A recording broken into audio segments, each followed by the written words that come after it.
All right, we're talking with Israeli Army veteran Idan Shpizear, founder of 9/11 Restoration. All right, did I get the name right, Idan? Yeah, you got it right. Okay. Thank you. All right, man. Um, well, welcome to the show. Appreciate you being here. I know Thank you you're for out having there in me. California dodging wildfires, but before we get to talking about business and entrepreneurship, take us back to Israel and tell us about your background, where you're coming from. Yeah, absolutely. And thank you for having me. Yeah, so I grew up in the south part of Israel. Grew up in a small community, about 48 families, not that far from the border. Hmm. And agriculture is what we did. So in the back of our house, we have plants of tomatoes, cucumbers, strawberries, some trees, and on and on. As since a kid, I remember myself walking barefoot, working in the fields, and had my freedom. So that was very unique experience as a kid. So, and I always looked for ways to how can I make an extra buck, right? That was always kind of part in me. So I always, bought cucumber for one side and then sold it to another side, always trying to figure out what is it that I can do. Hmm. School was not really for me, so I just spent a lot of time in the field, working and doing my own thing. And fast forward, the age of 18, joined the Israeli army, served in a special unit. Did it for about 3 years, got out of the army, and then I knew university or school is not the thing for me. So I worked as a bellboy and as a gardener for about a month, Hmm. saved about $1,000, and came here to America, right? We heard the stories about America. Money grows on the trees. Every house comes with a pool. Everything is super easy in America. It's just being handed to you. Landed here, didn't really speak the language. I remember landing in LAX. I'm standing there in front of the big signs, how to get out, where to go, and we can barely read the signs. Trying to ask people with our terrible English, like, how do we get out of here? Where do we go? We didn't really know anybody here. Um, yeah, and just kind of looked for opportunity. What is it that we can do? So we connected with a few people in the community here in the San Fernando Valley, and somebody was nice enough to give us a job as a carpet cleaner, right? So it's me. I came here with a good friend from the army, my ex-partner in the business, Hmm. and we didn't really have a choice, and we had to make it, right? So start cleaning carpet. Basically, we had 2 days of training. Here's the carpet cleaning machine. We bought a Volvo 1978 for about $800. We shoved the carpet cleaning machine in the back of the Volvo, and we just went out there, and it was an amazing experience, right? We were five guys in one bedroom apartment. A partner was completely empty, kind of sleeping on the carpet. Every morning, 5 a.m., we're up, right? And we're just getting out there and waiting for our first call for the carpet cleaning. And through the carpet cleaning, we really learned about the culture, starting to pick up on some words, keywords, right? Because it's our job. I mean, we went out to houses that they got a coupon for, $100 for 3 rooms, and we were supposed to upsell it to $200 for 3 rooms, right? So just imagine the language and the barriers and trying to explain people how we do things. So that was an amazing experience. And yeah, so that really was our journey. Through the carpet cleaning, we kind of find out about the restoration industry, and that's how we kind of become our own business owners, right? That's how where we started Yeah. the our own journey here. Yeah. Would you say I've noticed this with I know a lot of immigrant type entrepreneurs. In some ways, a lot of immigrants, especially because the language and cultural barriers, they're almost forced into entrepreneurship, right? Because like a it's really tough to get hired at a standard corporate America type job or a government job or something like that. A lot of your typical jobs. Is that true or like in your case you're kind of doing a labor job that doesn't require a whole lot of language or communication, but I notice a lot of uh immigrants that come here tend to be entrepreneurs, maybe Yeah, because they yeah. finally get that freedom, or is it just or they're kind of forced into it. I think there's a little bit forced into it because the reason that you described, right? We have a barrier with the language, right? So there's a lot of things that the opportunities will not really work for us. But also, I think there's another part of it. When you come here from a different country, you're really seeing the opportunities here, right? And usually, the community that you will come into right? So the community of foreigners that came here from a different country, a lot of them from the same reason will be entrepreneur, will be in the home service space, mainly because it's an easier space to get into. It's not very expensive. You can figure out how to become independent, right? So it's part of the community that you're plugging into. And it's also the reason that you mentioned is there are so many different barriers. Yeah. Yeah. And there's a lot of people, a lot of Americans that kind of tend to shy away from entrepreneurship because it is hard and it is risky. And some people say, well, I could lose everything. Like if you're jumping into it midstream, like if you're coming out of the military and you're going to choose entrepreneurship over going to get a job, Yeah. probably up at a certain level because you've had a steady paycheck for 4 years or more. If you go in Right. entrepreneurship, man, I could go back to zero, but you showed up with less than $1,000 in your pocket and you were already at zero. So there's nowhere to go but up. And so, Yeah, exactly. Exactly. And also when you come here as a foreigner, you're seeing the opportunity. I mean, it's, hard is a matter of perspective, right? What is relative to what, right? So when you come from a different country, when you know things are really hard to open a business, start a business, how do I manage building a business in Israel or any other country? And when you come here to America, it's like seriously the land of opportunities. So you're seeing it, and your point of reference is something that is much harder than what's going on here, right? Thinking about a veteran that did what he did in his service, right? I'm sure it's hard work as well, and you have the discipline, you have the ability to show up, to really stay focused, to really get things done, and you also kind of build the mindset of I've been shown that I can do a lot more than what I thought I can do in the past 3, 4, 10 years. uh-huh. So I think I can build a business. Yeah. So like let's take carpet cleaning for example. Pretty standard, labor intensive job, but it actually pay really well. People pay a lot of good money if you're in a nice area to clean their carpets. What would be so hard about a carpet cleaning business in Israel? Can you compare those two? It's first of all, look, just here in LA, just look at the opportunity. I have, just here the LA metro area, I have about 20 million people around me. Uh-huh. There is a lot of opportunities around me. If I go back to Israel and let's say I worked in a big city like Tel Aviv, 2 million people, 3 million people, the opportunity is much, much smaller. So that's kind of where, in my mind, when I started, like, wow, the market here is so much bigger. And there's a lot of houses here that have carpet, right? And the culture of buying here is very different, right? In Israel, now there's a lot of stress and a lot of things that are going in Israel. The economy is not the same thing as here, and taxes and cost of things. So it's much harder, the bargain. It's very hard to get people to pay for something. A lot of people will do the things on their own, right? So I'll clean my own carpet, I clean my own floor, right? So it's just Yeah. different mentalities, different approach about it. When here, people just paying for people to come in and service their houses, Just right? So not as much excess cash flow, yeah, around yeah, and the services size of and the stuff. market Yeah.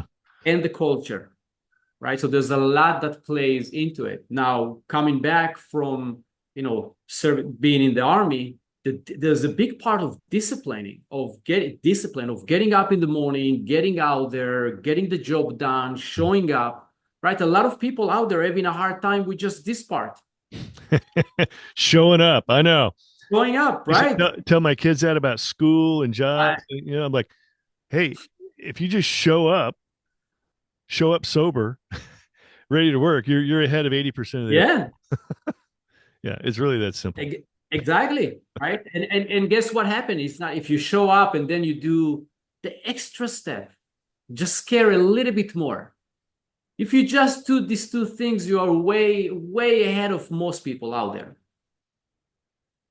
right? Because a lot of people will show up without a sense of service, without a sense of I'm here to add value. I'm here because there's a customer in front of me and I'm blessed that I have the opportunity to serve him. Absolutely. So, right, a lot of people, it's thinking about me, what I'm going to get from it, why I need to do all that, why it's all happening to me. So they're acting as victim. But if you come with a mentality that I'm going to show up and I'm going to serve, and that's very much aligned with being in service, right? Being in the military. If you just do these two things, you're ahead of most of the people out there.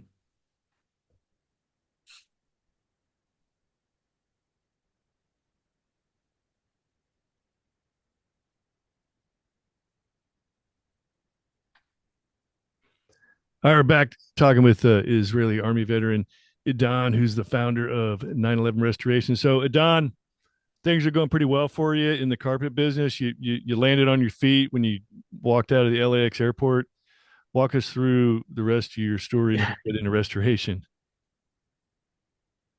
Yeah, of course. Yeah. So kind of 8 months in cleaning carpet, we got a call for a flooded house. Now we didn't know anything about the restoration part, right? Nothing about the mitigation, blowers, dehumidifier. We just knew carpet cleaning. So the reason we got the call because the homeowners wanted us to extract the water, right? So we got out there, we bid it for $600. We got the job. For us, it was a lot of money. I was super happy. That night we celebrated by eating Chinese food because we felt that we just made so much money.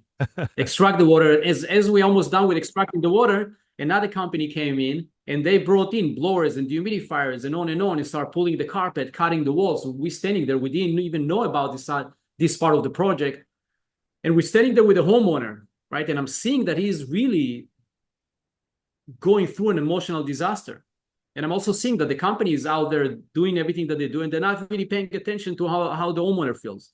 And then I found out that they're about to charge about $15,000 for the dry now.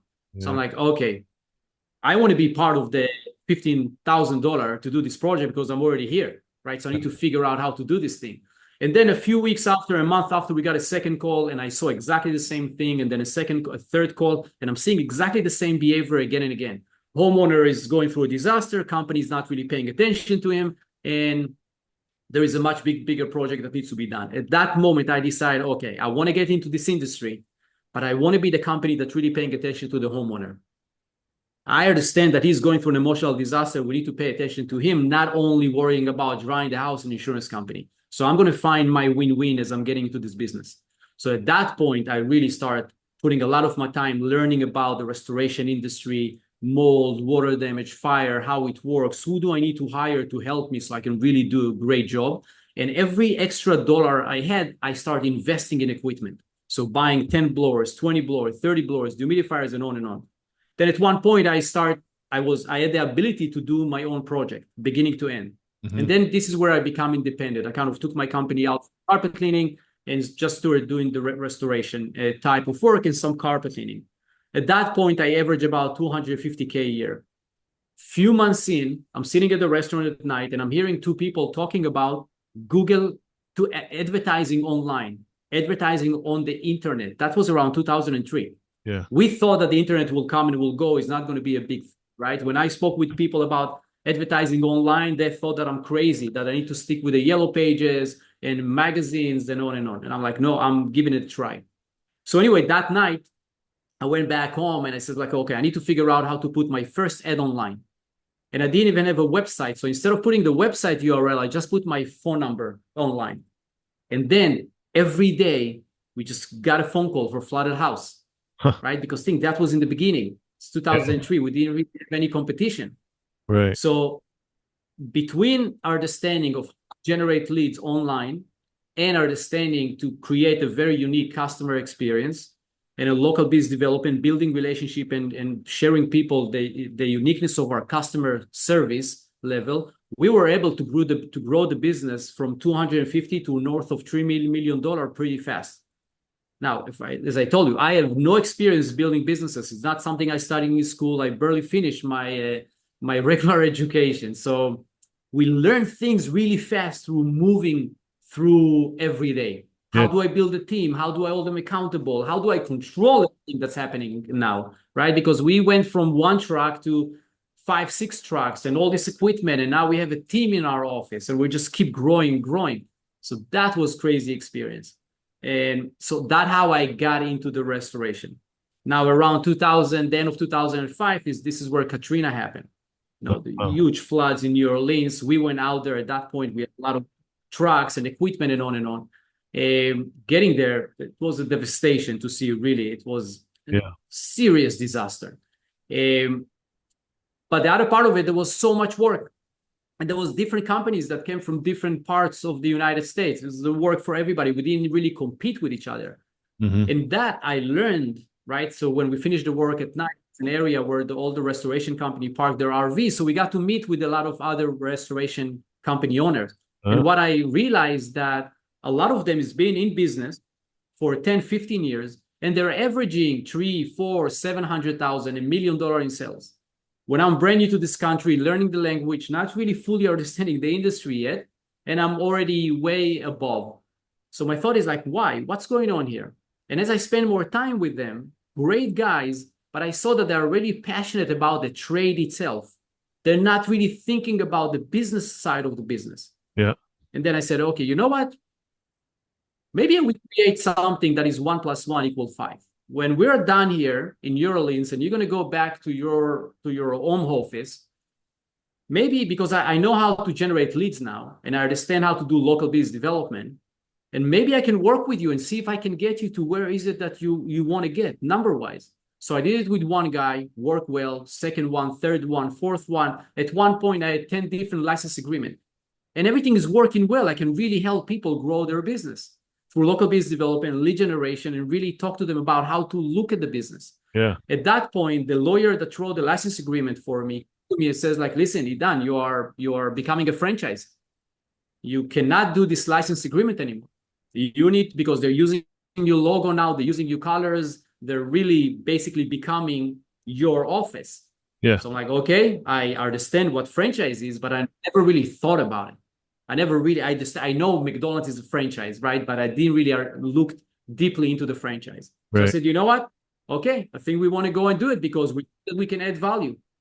For me, it was always looking for ways to do 1 + 1 = 5, right? I want to partner with great people, bring your skills, your ability, my skills, and let's create something better. So when we thought about the franchise, then we said, okay, can I bring 30 people, 40 people? Everybody's going to work together, think together. Can we build something amazing? Can we bring this idea of fresh start, right? The unique customer service now to the world, to communities?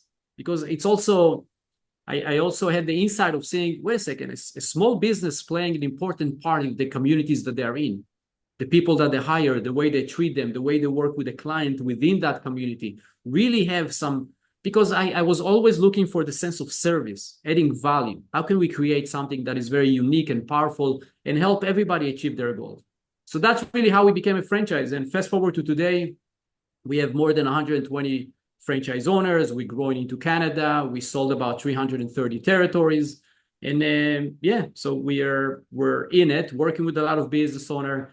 At the same time that I built that company, I built a few other kind of smaller companies where I got to work with more entrepreneurs over time, Uh-huh. right? And that gave me more insight into their set, into the skills that they need to develop, into their innate abilities, and really help people the same journey that I've been through, really going from working in the business to working on the business, and the ability to find financial success, but also find fulfillment. So that now becoming a big part of the push and the franchisees that we're looking for to come into the company. We want them to have that sense of service. That's awesome. Yeah, you hit on a really good point. Like your story, like the whole thing about the man that's in the arena or in the military. We always say you got to figure out a way to get in the fight. Um, and Yeah. if sometimes people just stand on the sidelines waiting for that perfect opportunity to jump into entrepreneurship, but the fact is you have to get in there and get your hands dirty first, and oftentimes more than not what you first jump in with or what you first start with is not where you end up. There'll be a pivot or two, or maybe sometimes a complete reversal and go a different direction. You jumped in with carpet cleaning, pretty close to restoration work, but a big change and a big pivot, going from just showing up to clean people's carpets to restoring a heavy water damage in a house. So you saw the opportunity, you roll with it, and it's a very good point for anybody that's if you're getting out of the military or you're in a regular civilian job wanting to jump into entrepreneurship. You're not going to ever find the perfect opportunity to jump on. You're going to have to get into it first, go left, go right, pivot, make a 180 once in a while, and eventually you'll find your vehicle to the fight.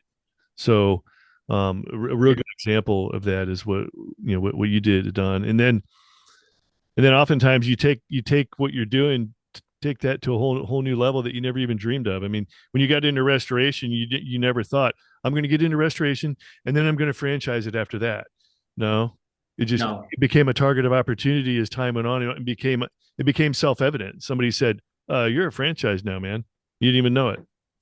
Yeah, yeah, yeah. I think that there's a lot of once we start taking action, when we start moving forward, and our North Star is really adding value, being a person of service. How can I help the person in front of me? A lot of the things will kind of unveil themselves to you as you go through the process, right? So when you think I want to add value, there is a big problem that I see that a lot of people are facing, and I have a unique idea of how to bring solution to that problem.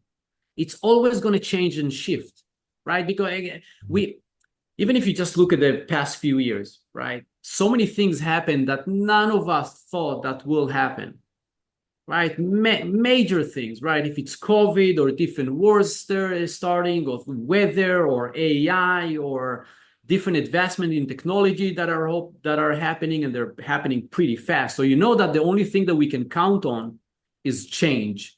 We know things will change. I don't know where they're going to change, but I know that they're going to change. And I know that I'm here and I want to do something that is important. I want to add value, right? So as long as you have these two insight, and you're also aligned with your own innate abilities and developing them into skills, the only thing you need to do is just get out there and get going. Absolutely. Because Yeah. that will take you on a certain path, and it's going to change, and it's okay and it's beautiful. I think one of the things that I learned is I understand things will change. I understand that I don't know really what's going to happen tomorrow, but I know the probability of what will happen.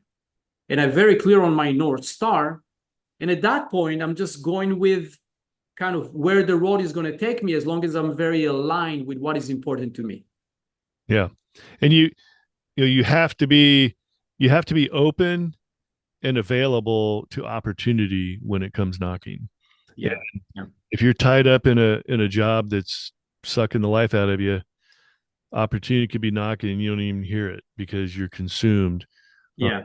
I've seen it time and time again, and I'm not trying to say this is easy, but if you stay consumed with that job 24/7, you'll never be able to capitalize on the opportunities that are out there. Right, right. I don't think I mean, I know it's not easy, but I don't think the question is how hard or easy, because exactly as you said, I can have a job for the next 20 years now. It's maybe going to be, I have some sense of security, but you don't really have a sense of security because things change and you can be out of your job. It's a false sense of security. Exactly. Yeah. So I would invite, I think the most amount of security that you can have is really invest in yourself, right? Developing skills, understand your strength, weaknesses, and just keep developing yourself. Stay open, right? One of the things that many of the conversation that I have even with our own franchisee is what your confidence is built on, right? A lot of the guys their confidence is built on, I'm great in drying houses. I'm great in looking over Xactimate. I'm great in doing operation type of work. And I says, listen, make a shift here that your confidence is based on your ability to evolve.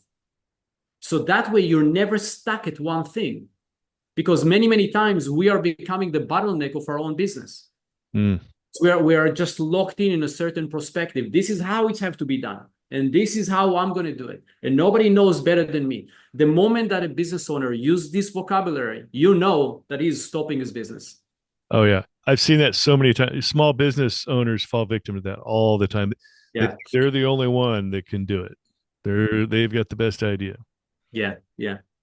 and sometimes that might be true, but you're limited in how far you're going to go if everything relies Yeah. on you. Even if it's true, you don't want it to be true, No. right? Because the goal is not look at me, what I build. The goal is to add value, right? We have X amount of years to be on this planet. We want to make something, we want to do something that is meaningful. We want to play a role, and hopefully a positive role in our family, in our community, and people around us, and on and on and on. So if we're in a situation that I am know more than my team, and I'm the smarter person around my team, that's mean that I'm not hiring the good people. I'm hiring people based on my insecurities because I want to keep everybody below me.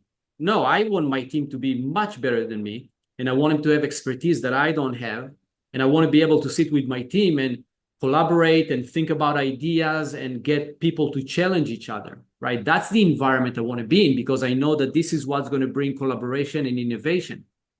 And that's how we're going to reinvent ourselves. That's how we're going to be able to add more value into the marketplace because things are changing so fast. We have to adapt. Yeah. The other thing I like about your story, Idan, is I love stories like this where you didn't invent the next iPhone. You didn't. It's not like a super uh, brand new technology that nobody's thought of. You're just providing a basic service, but you're executing well. And Yeah. I always go back to many years ago. I've been doing this podcast like 10 years, and way back in the beginning, there's this Marine up in the New York area. He got out and he just started mowing yards. But Yeah. he started getting government contracts to mow yards. Next thing you know, he's mowing the grass at his old military reserve unit, mowing grass at the airport. He's got $100,000 contracts, and he blows his lawn, grass cutting business up to several $1 million a year. Yeah. It's Yeah. huge. Look, I Doesn't have to be the next greatest thing. You just got to execute well. yeah, I look, I think the home service space is Mhm. full of opportunities and we're looking for good people. Now, the home service space, you see, when we got into the business, even though we did water damage, mold, and fire, I didn't see myself as a water damage company. I saw myself as the fresh start company. Mhm. That's what I'm doing in the home service. I'm able to show up in people's houses when they're going through an emotional disaster, and I want to bring the sense of fresh start to their life. I want to be able to help them see the positive in the negative. Great way. That's the business that I'm in. By the way, I'm doing it through water damage, mold, and fire damage, right? So when people look into the home service industry, for example, mowing grass, it's what I do is I help people really fall in love with their garden, Mhm. right? Because it's clean, it's neat, and I can provide a great service when they can trust me, when they wake up, at Sunday, they want to sit up in their backyard and it looks beautiful. Mhm. That's what I do. I do it through working on the lawn and cutting trees and on and on and on. But that's really the level of service that I provide, Yeah. right? So I think the home service is full of opportunities and amazing opportunities. Some people look at it as it's a low level type of work. But if you bring a new perspective to it, no, you are actually working with people, you're meeting them, you're helping them achieve their dream, right? If I want a new kitchen in my house, it's not about the cabinet. It's about, I had a dream. One day I'm going to have the most beautiful kitchen and I'm going to be able to host people. And you as a contractor are coming in and helping me achieve my dream. You see, so I look at the home services space through these eyes. It's the value that we add, is not the actual work that we do. The both are very important, but I want to communicate with my client based on their goal. And their goal is not to have now a certain cabinet. Their goal is to have a dream kitchen. Yeah. My goal is to go out and sit in my backyard and feel like I'm sitting in heaven. Right? That's how I look at it. So, Don, how many 9/11 restoration franchises do you have now? So we have about 120 owners that oversee about 330 territories, and we're growing into Canada as well. That's great. So, Yeah. um, are you able to say like what's the price range to start your own 911 restoration? Yeah, so yeah, overall investment, and I'm saying overall, that include cash flow, equipment, vans, and everything. It's anywhere between 150 to 200,000 based on your level of investment and how many people do you want to hire from day one. Mhm. Now there's a lot of great finance, right? So there's SBA and there's many ways to get in as with as low as 50, $60,000 in cash, Mhm. sometimes even less than that. And we have different incentive for veterans. Awesome. That's great. Now, how does somebody find out if they're interested? How do we find out more about? Not, Yeah, so 911 restoration franchise.com. This is where we talk about the franchise opportunity. And I'm pretty active on LinkedIn. So Idan Shpizear, and my name is unique enough. It's just going to come out. yeah, Shpizear. Yeah. You got it. Yeah. All right, Adon, I want to give you the last word. So, if you're talking to somebody that's getting out of the military, looking to get in entrepreneurship, run their own show, what kind of advice comes to mind? Yeah, I think really understand what is your innate abilities, right? What is it that come naturally good to you and develop those into skills. So if you have a great verbal ability, if the way you think is very unique, if you're very creative, maybe you're very operation mindset, you just see things organized immediately. And I have some friends that can walk into a room and just see exactly how this room need to be organized when I have no idea how the room need to be organized, right? So there's some innate abilities. So develop your innate abilities into skills. And look, I think, especially with people that serve, if you bring this sense of service and with your skills, right, innate abilities developing into skills, you're going to find great success. Now, what I love about, especially myself as a veteran from the Israeli army, what I love about the restoration space, there is a very much sense of urgency, right? You get called at 3 o'clock in the morning. You need to get out there. You need to show up. There is very much the same mentality, right? So if you combine that discipline that you took in or built in your service, plus that sense of showing up and helping people, the restoration space is really giving you both. Awesome. Because people really need you. Yeah. All right, Adon, great place to stop. Great interview. Really appreciate your American immigrant entrepreneurial success story and veteran entrepreneurial success story. So, doing great things and keep up the good work and look forward to seeing your future success. Awesome. Thank you very much for having me. All right, these two veterans are Oscar Mike.